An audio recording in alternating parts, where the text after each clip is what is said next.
Now we shall begin. You should answer the questions as you listen because you will not hear the recording a second time. Listen carefully and answer questions 1 to 5.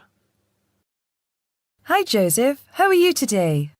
Fine, thanks. And Cara, how are you? Good. As we discussed on the phone earlier, I wanted to speak with both of you about the subjects you have chosen to study and how you are managing your time. Okay? Yes. I think so. Okay, so I'll start with Cara. You've been here for how many months now? I've been here for 6 months. How are you finding it? It's good. I'm enjoying the course.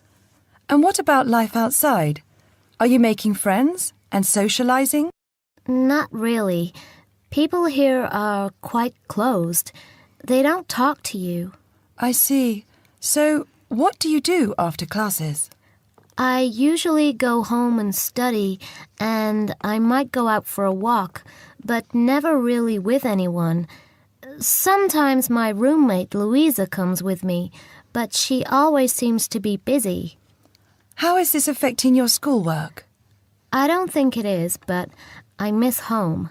Cara, what I suggest for now is that you look into joining one of the social clubs on campus. There are a variety of them. You can go camping, skiing, snorkeling, painting, dancing, reading, horse riding, rowing. There's a list on the school website. Have a look and work out which one you're interested in and which suits your timetable. You'll meet friends that way and people who have the same career interests as you. As for the subjects you've chosen for a career in microbiology, I think you should look into dropping one of your subjects and picking it up again next year as a minor. You have a lot on your plate, and this will just cause great pressure. It doesn't mean that you aren't coping, but you're doing about 10 hours more than the average student a week. Think about it, and we can make another appointment to discuss it. When are you free? I have an hour free usually on Wednesdays at 11:30. Okay, good. Come to my office at 11:45 and wait in reception. Okay? Okay, I'll see you then. Before you hear the rest of the conversation, you have some time to look at questions 6 to 10.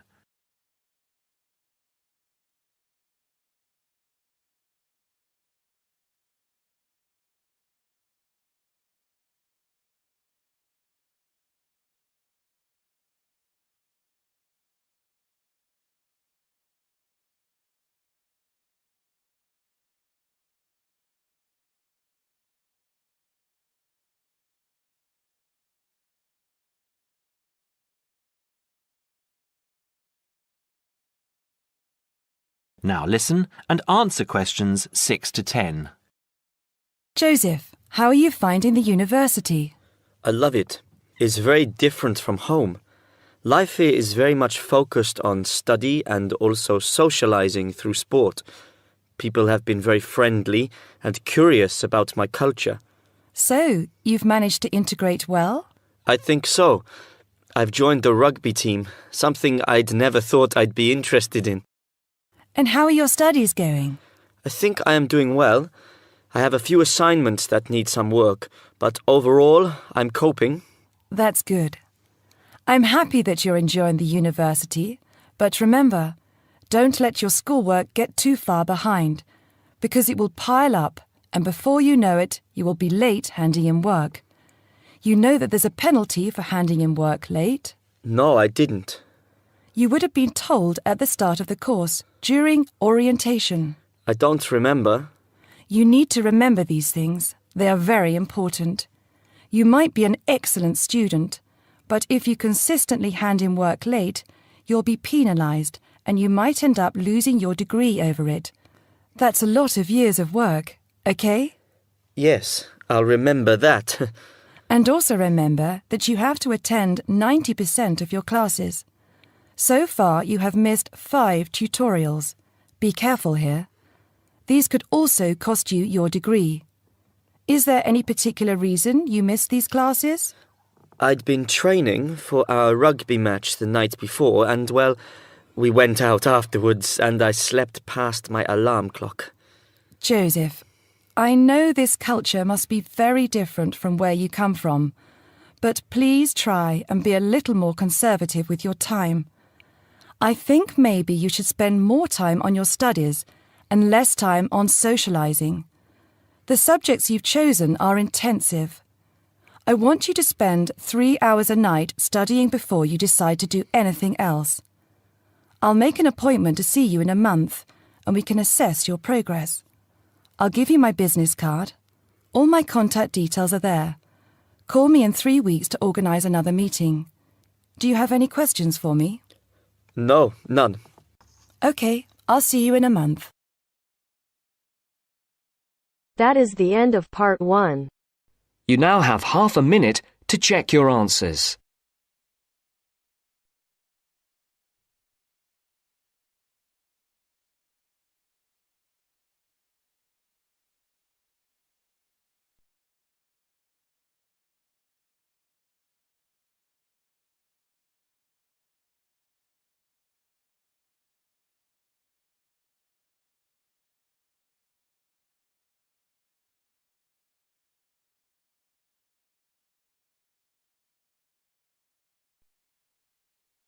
Now turns to part 2.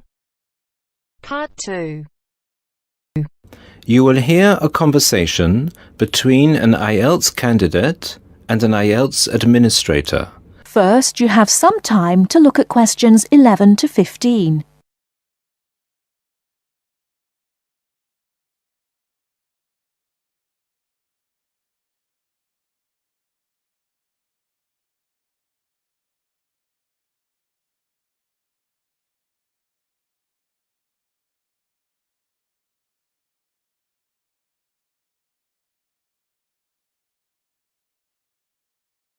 Now, listen carefully and answer questions 11 to 15.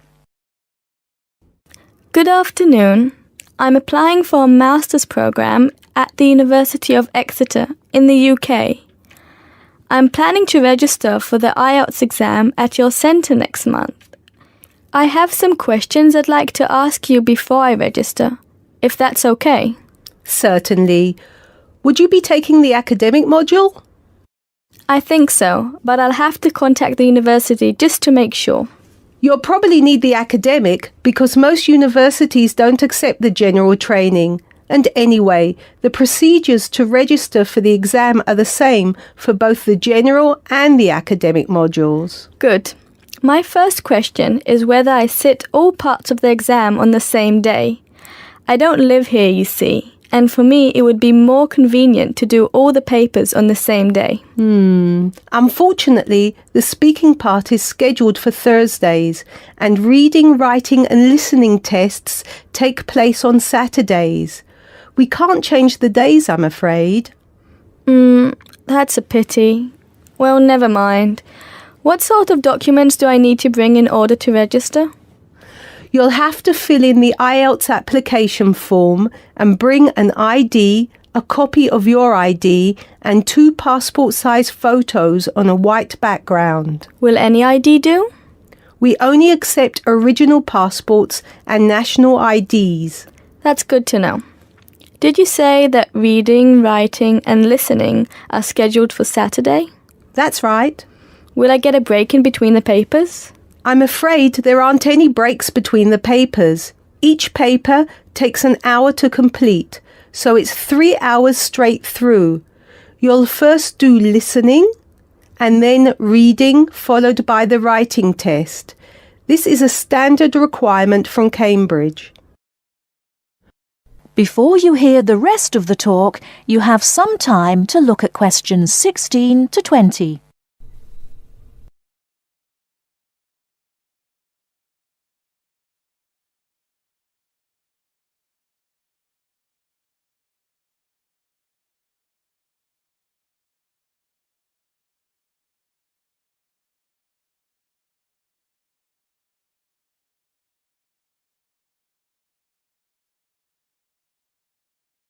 Now listen and answer questions 16 to 20. Okay, and how soon after the test can I pick up my results? It takes 13 calendar days for the results to be processed. Can you let me know how much it is and the form of payment? The examination fee is $200. You can pay by credit or debit card. We also accept checks. We only accept cash as a form of payment in exceptional circumstances. And one last question. Can I mail you the application documents? Certainly. You can send all the documents by registered mail to our address, 47 Clover Place, New Rochelle, New York. Could you spell New Rochelle for me, please? Certainly. Newrochle.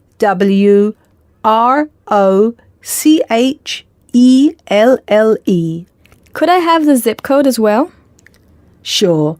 Our zip code is 10806. Thanks. You can also email us at inquiry@examsmail.com or phone us at 325-9082. I think that's all.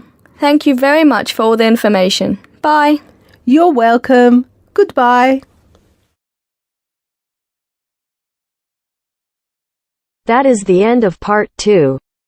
You now have half a minute to check your answers.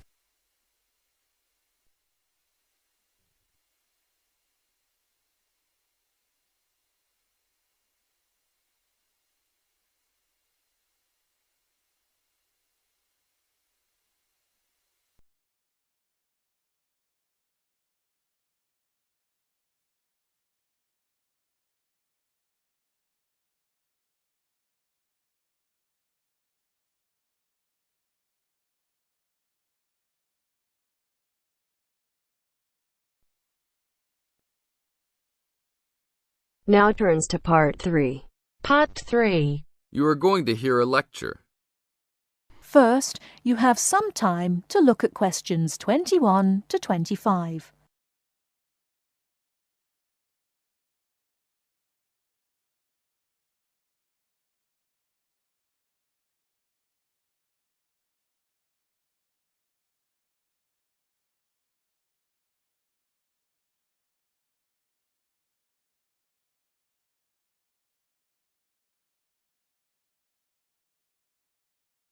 Now listen carefully and answer questions 21 to 25.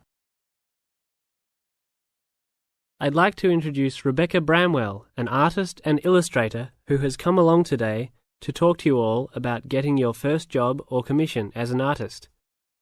Over to you, Rebecca. Thank you for inviting me. I remember when I graduated back in 1983, I was very excited about getting my first commission. My degree was in fine art, and I'd worked long and hard to get it. I was an enthusiastic student, and I never found it difficult to find the incentive to paint. I think as a student, London being settled by the Romans explains their lust for blood. By about AD 200, the administration of Britain was divided in two. York became the capital of Britannia Inferior, and London of Britannia Superior. Around the same time, the city also acquired its famous walls, probably about 20 foot high. Why did they build such high walls? It was a protective measure which may have been due to civil war, initiated when Governor Claudius Albinus tried to claim the imperial crown in Rome. Was paganism still predominant then? Yes, but Christianity appears to have reached the province at an early date, and only a year after the religion became officially tolerated in the empire. London had its own bishop, Restitutus, who is known to have attended the Imperial Council of Arles. You really delve deep. I think you'll do well on your tutorial paper. Good luck, David. Thanks.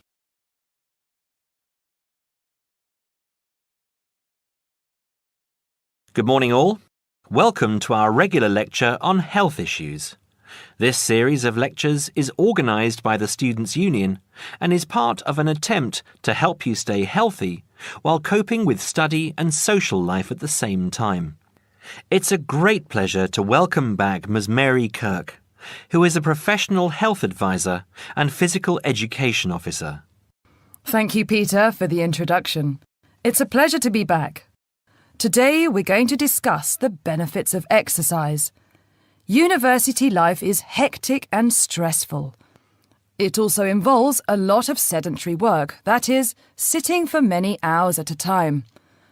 What I'd like to focus on is how to approach exercise, not only from the aspect of health benefits, but also as a form of stress relief. I know it's hard to organise your time around studies and socialising, but you can socialise while exercising. If you have an hour free in the morning, afternoon or evening, it would be a good idea to get together with your friends and create a sports team. Before you hear the rest of the talk, you have some time to look at questions 26 to 30.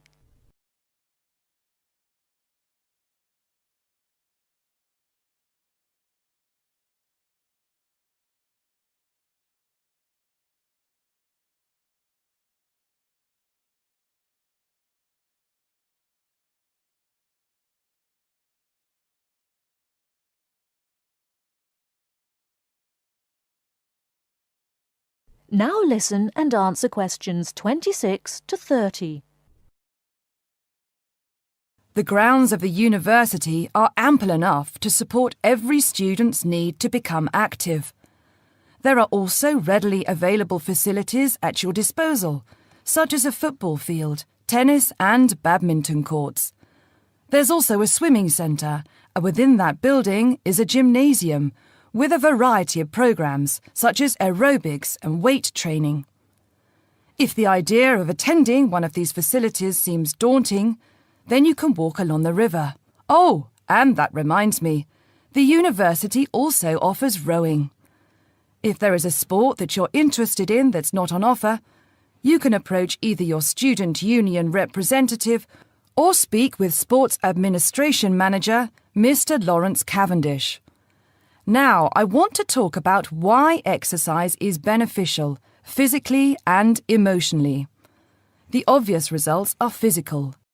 You can keep fit by using muscles that ordinarily don't get used in the classroom. The health benefits are astronomical. You'll live longer, be happier, and look good. By building muscle, you strengthen your bones, a definite advantage for women in their later stages of life, as women are prone to osteoporosis. It also strengthens your heart. Yes, don't forget your heart is a muscle, and the more exercise you do and the harder you work, the more blood is pumped from your heart to your brain. Now this brings me to the psychological advantages of exercise. When we are active, endorphins are released into our brain.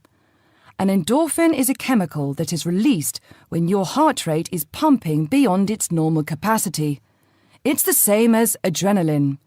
You can actually feel when endorphins kick in. You feel a rush, almost a high. The benefits of this are numerous. Your brain works at peak capacity for a longer period of time. Your awareness is maximised, and the fatigue you usually feel at 4 o'clock in the afternoon will be non-existent. In one word, exercise makes you sharp. Now, I'm not saying that you should overdo exercise, because too much of anything can be dangerous.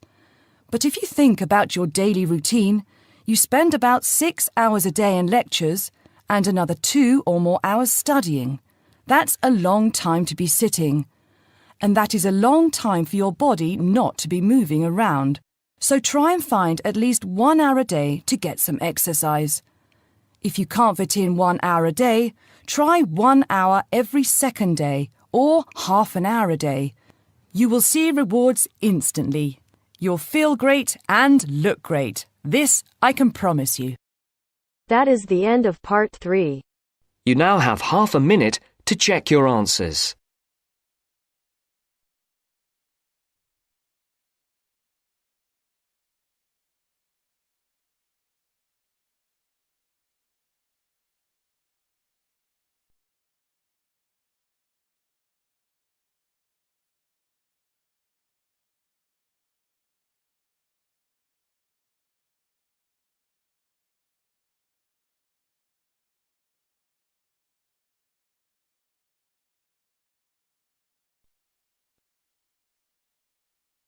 Now turns to Part 4.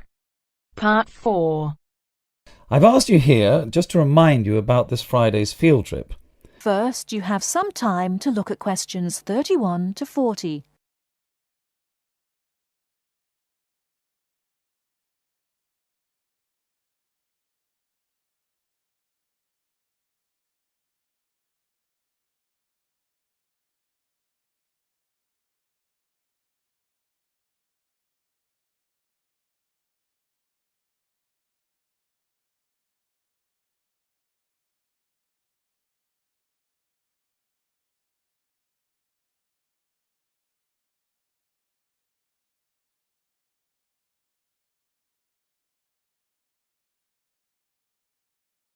Now listen carefully and answer questions 31 to 40. OK, I'd like to keep this meeting as brief as possible, as I'm sure we all have things to do. I've asked you here just to remind you about this Friday's field trip. This is the first of many field trips you'll be going on, so there are a few rules I'd like to make clear now. Most importantly, I want you all to remember that simply because you are leaving the college does not mean that you are not studying. This is an essential part of your course and should be treated as such. There will be 2 assignments for you to complete whilst you are there, and some extension work you will be expected to do over the weekend, so I suggest you all pay attention on the day. Moving on, remember that we are going to a salt marsh and must dress appropriately. High-heeled shoes and t-shirts are not what I consider appropriate.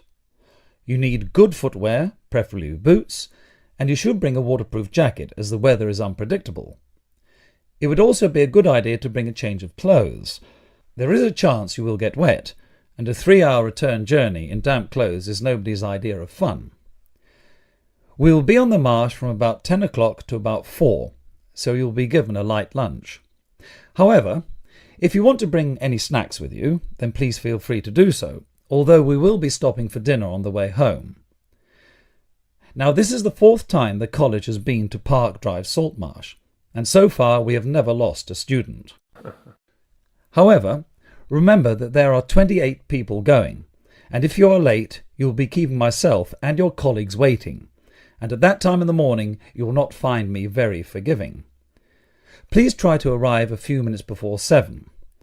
If you are not here on the hour, you risk being left behind. For those of you who are being collected in the evening, you can expect to be back here between 8:30 and 9 p.m. But do warn whoever may be coming for you that the traffic is unpredictable and it may well be later. Before you go, I'll hand out your assignment papers and briefly explain what you have to do. Now, on the first page, all you are required to do is identify the flora and fauna on the page and find an example in the salt marsh. As I told you on Monday, you will need a camera for this. I recommend one of those disposable cameras rather than something more valuable, as the marsh can get very dirty. Now on page 2, you'll be looking more at the bird life on the marsh. You should be able to see what you have to do for this assignment, but there will be plenty of time on the way there to ask any other questions. Well, we'll stop there and I'll see you all on Friday morning. Oh, before you go, just a word of caution. The plants are there to be seen and photographed only. Remember that this is a protected site and we will have to get permission for this trip. If there are any problems, we may not be allowed to go again, and you will be spoiling the opportunity for other students. Okay, if you have any questions, come and see me later today or tomorrow. That is the end of Part 4. You now have half a minute to check your answers.